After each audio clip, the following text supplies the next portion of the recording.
Paper कहाँ रखा है? वही हेडलाइंस कि क्या चल रहा है हर जगह।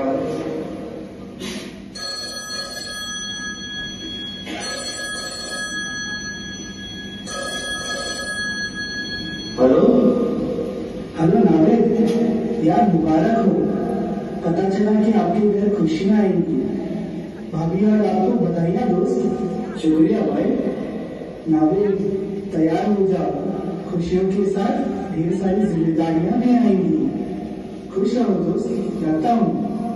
खुशियाँ तो आ रही है, लेकिन क्या मैं इन्हें महफूज रख पाऊंगा?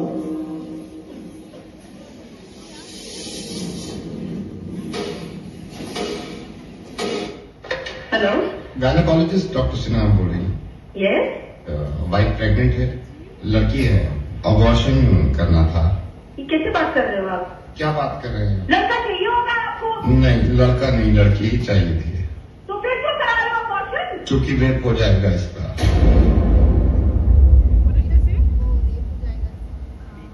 डॉक्टर, मैं ये नहीं चाहता कि इसका रेप हो जाए। I am so sorry doctor, मैं नवेद बोल रहा हूँ। मुझे मालूम है कि आपके पास कॉल्स आती होगी, लेकिन उनकी वजह यही होती होगी कि मैं दहेज नहीं दे सकता या मैं लड़की को पढ़ा नहीं सकता। लेकिन अब कॉल्स आया करेंगी और वजह ये हुआ करेगी डॉक्टर कि मैं अपनी बच्ची को पैदा नहीं होने देना चाहता क्योंकि इसका रेप हो सकता है। दिल्ली में 8 महीने की बच्ची का रेप हुआ। 8 महीने की बच्ची होती कितनी है? अगर वो तंदुरुस्त ना हो, इंसान के एक हाथ में आ जाती है। उसका रेप हुआ है।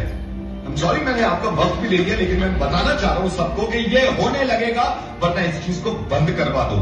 मेरी समझ में नहीं आता, जिस स्लोगन देखने के बाद लोग खुश हो जाते हैं, बेटी बचाओ बेटी पढ़ाओ। क्यों हम पहले ही जाहिर कर देते हैं कि बेटियां कमजोर हैं, पढ़ी लिखी भी नहीं है, इनको बचाना भी है। ऐसे स्लोगन क्यों नहीं बनते कि बेटे को बताओ और ना माने तो थप्पड़ लगाओ। और जितने लोग इस बात को मानते थे ना कि लड़की घर से बाहर निकलती है तो रेप होता है, उसके रिश्तेदार ने बेडरूम में घुस के उसकी बच्ची के साथ रेप किया। जब उसके माँ बाप ने इस बच्ची को देखा तो खून में लथपथ पड़ी थी। पूरा हॉस्पिटल गूंज गया जिसकी चीख से। और हिंदू मुस्लिम, आप करते रहिए अपना काम एक दूसरे को बुरा भला कहने में और जुलूस निकाल के एक दूसरे को मारने में। अगर शर्म है ना थोड़ी सी, तो इनसे ज्यादा खतरनाक जो हमारे मुल्क में हो रहा है कि बच्चियों के रेप जो करते हैं, उन जानवरों को जाके सबक सिखाओ, इतनी भीड़ ले जाकर। और कोई बताने की जरूरत नहीं है किसी को कि लड़कियां किसी से कम नहीं होती। जब आप किसी को ये बताते हैं कि लड़कियां किसी से कम नहीं है, इसका मतलब यह है कि कहीं ना कहीं पहले से ही दिमाग में हमने ठूस रखा है कि लड़कियां कम होती है।